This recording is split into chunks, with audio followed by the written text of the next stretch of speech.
앞서 민주노총 간첩당 사건에 엄청난 관심을 보여주셔서 2탄을 준비하셨죠? 그래서 이렇게 취조실 같은 곳으로 야밤을 불렀구나. 그래서 오늘은 이 민주노총 간첩단과 북한이 주고받았던 은밀한 암호문, 이걸 본격적으로 해독을 해볼게. 민주노총 간첩 2탄 암호 해독편 지금 시작할게. 북한 공작원이랑 민주노총 내 간첩단이 어떻게 연락을 주고받았어? 당연히 암호로 연락을 주고받았지. 생각을 해봐.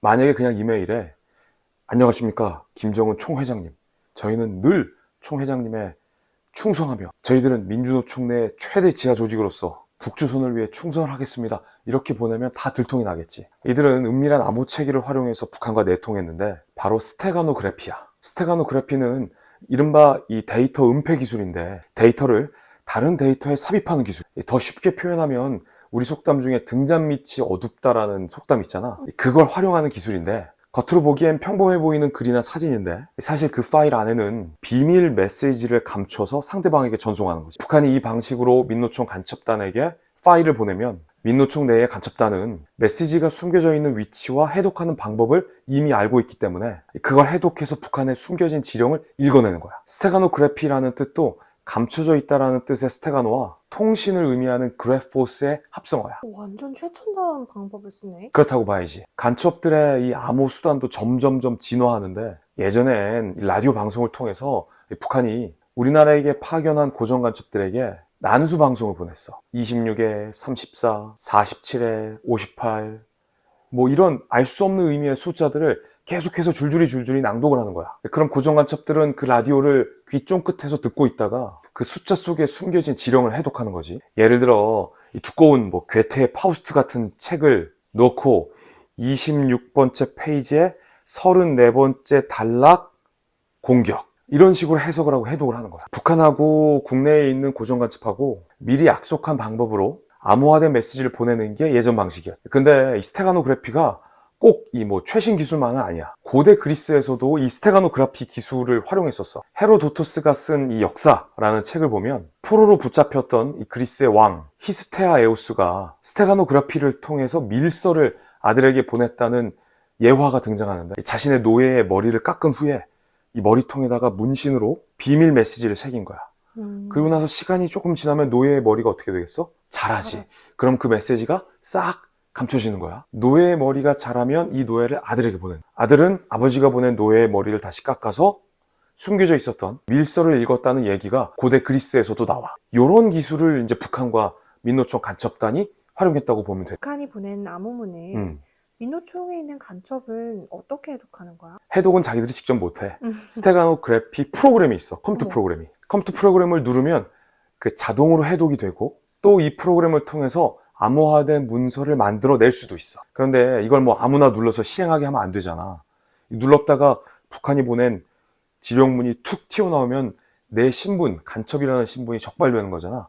그래서 이 프로그램을 실행하기 위해선 반드시 키 파일이 필요해. 보통 이 키 파일은 SD 파일 등에 담아서 보관하곤 했는데, 민노총 내의 이 간첩단은 북한이 평범해 보이는 파일을 전송하면 그걸 다운로드 받아서 스테가노피 프로그램을 통해서만 해독을 했는데, SD 카드를 컴퓨터나 노트북에 꼽고 그 안에 있는 키 파일이 인증되면 암호 해독 프로그램이 구동돼서 그 안에 숨겨져 있던 북한의 진짜 지령이, 밀서가 짠 하고 나타나는 거예요.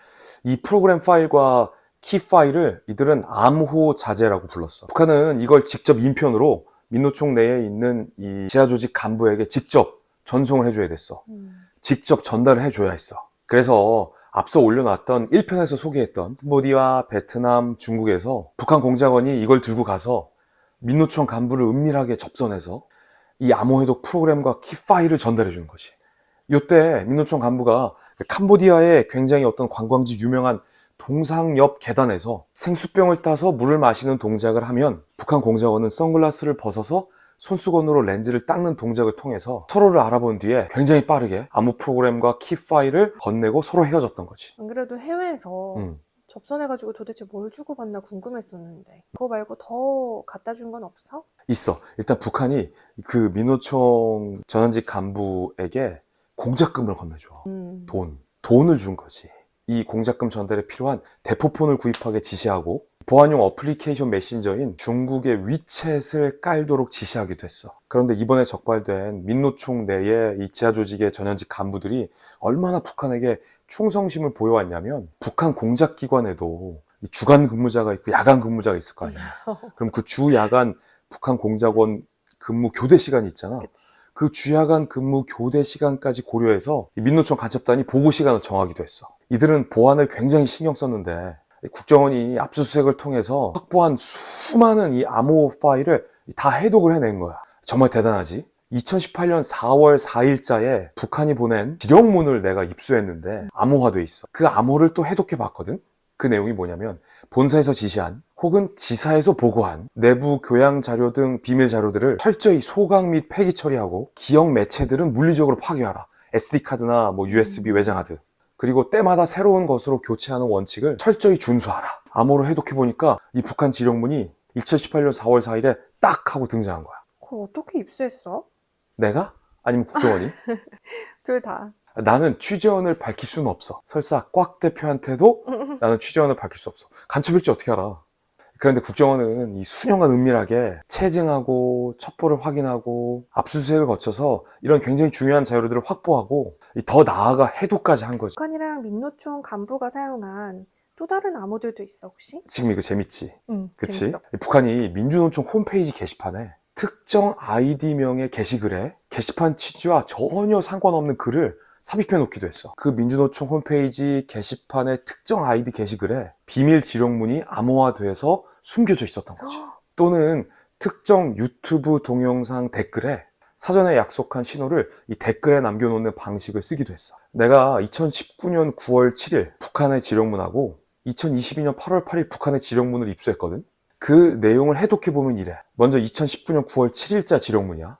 연락문을 주고받는 과정이 정상화되기까지 본사에서는 이 북한이야 신호선을 이메일과 함께 종전의 실개천을 병행 이용하도록 하겠다 라는 지령문을 그때 내려보내. 이게 뭔 뜻이냐면 그때 민주노총 홈페이지 게시판에 실제로 아이디 실개천 명의의 게시글이 등장하기 시작. 그걸 보면 뭐 전혀 엉뚱한 소리를 막 줄줄줄 써놔. 게시판 취지와도 안 맞고. 그런데 그 글 속에 암호해독 코드와 관련된 북한의 지령을 숨겨놓은 것이었어. 2022년 8월 8일 지령문을 보면 현재 보안상 소식을 보낼 조건과 환경이 되지 못하여 주저하고 있다고 생각되는데 우리가 북한이 안심할 수 있게 민주노총 자유 게시판에 처음처럼이라는 필명 혹은 제목에 처음처럼이라는 단어를 반영한 글을 올려주기 바람이라는 지령문을 보내. 그리고 소름 돋는 대목은 그 지령문이 오고 나서 얼마 뒤 실제 민주노총 게시판에 처음처럼이라는 아이디가 등장해서 굉장히 소름 돋지. 자, 2022년 8월 30일자 북한이 실제 보낸 지령문을 내가 또 입수했는데 진짜 많이 입수했다.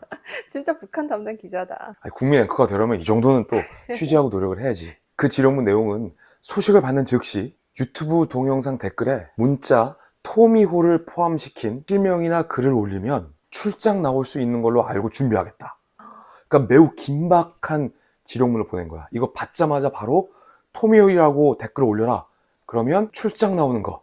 그러니까 해외에서 접선이 가능한 걸로 알겠다. 라는 뜻인 거지. 그리고 만약 9월, 10월 접선이 불가능하다면 문자 오르막길을 포함시킨 글을 매달 18일에서 20일 사이에 올리다가 출장이 가능해지면 2달 전에 이걸 토미홀이라는 단어로 변경해 주기 바란다. 이러면서 북한이 유튜브 동영상 댓글 링크를 빡 보내.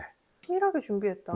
혹시 그 유튜브 동영상은 뭐였는지도 취재가 됐나요? 궁금해할 것 같아서 내가 또 취재해왔지. 북한이 암호 지령을 주고받는데 활용했던 유튜브 동영상은 과연 어떤 영상이었을까? 전혀 상관없는 거에 댓글 달지 않았을까? 맞아. 그 동영상 제목은 How to Open Yamaha NVX 155야. 일본 야마하 오토바이 사용 설명 영상. 어머. 그 댓글창을 북한이 민노총 간첩단이랑 비밀 암호문을 주고받았던 장소로 활용해왔던 거야. 놀랍지? 나 이제 이상한 댓글 보면, 의미 없는 댓글 보면 다 암호문으로 보일 것 같아. 그래, 정말 무관한 게시글이나 의미 없는 댓글이 막 올라오면 한 번쯤 북한이 어딘가에 숨어있는 고정 간첩이랑 주고받은 암호 지령문이 아닐까 의심해 볼 필요도 있어. 자, 여기까지 알면 정말 영화 같지? 북한이 아직도 지금까지 어딘가에 숨어있는 이 간첩, 숨겨놓고 심어놓은 간첩들과 정말 은밀하고 치밀하게 암호를 통해서 지령을 보내고 그걸 해독하고 숨겨놓고 이런 방법에 대해서 여기까지 알면 다 안다고 보는데, 그런데 북한이 어떤 방식으로 암호문을 주고받는지, 어떻게 하면 북한의 암호를 해독할 수 있는지, 그 노하우가, 그 수사 노하우가 가장 많이 축적된 기관이 우리나라에서 어딜까? 국정원. 국정원이야. 경찰도 아니고 검찰도 아니고 국정원에 그 노하우가 축적돼 있거든. 이 암호를 해독해낸 것도 이번에 국정원이었어. 그런데 애석하게 이 정치적 상황 때문에, 정치적 유불리 때문에 국정원의 대공 수사권이 지금은 박탈된 상태야. 그래서 국정원이 수사를 할 수 있는 권한이 없어. 그래서 경찰이 수사를 하게끔 돼 있는데, 민노총 내에 최대 규모의 지하 조직, 간첩 혐의를 받는 사람들이 숨어 있었을 줄 우리 국민들이 누가 알았겠어. 이런 상황이 지금도 나오는 만큼 적어도 간첩을 잘 잡을 수 있는 기관들을 경찰, 검찰, 국정원 다 늘려놓는 게 간첩을 가장 잘 잡을 수 있는 방법이 아닐까? 왜 가장 간첩을 잘 잡을 수 있는 기관들을 줄여나가려 했는지 나는 조금 우려되고 이해가 되지 않아. 여기까지 하면 암호 해독에 대해서 다 알았다고 보면 돼. 오늘 강의 끝!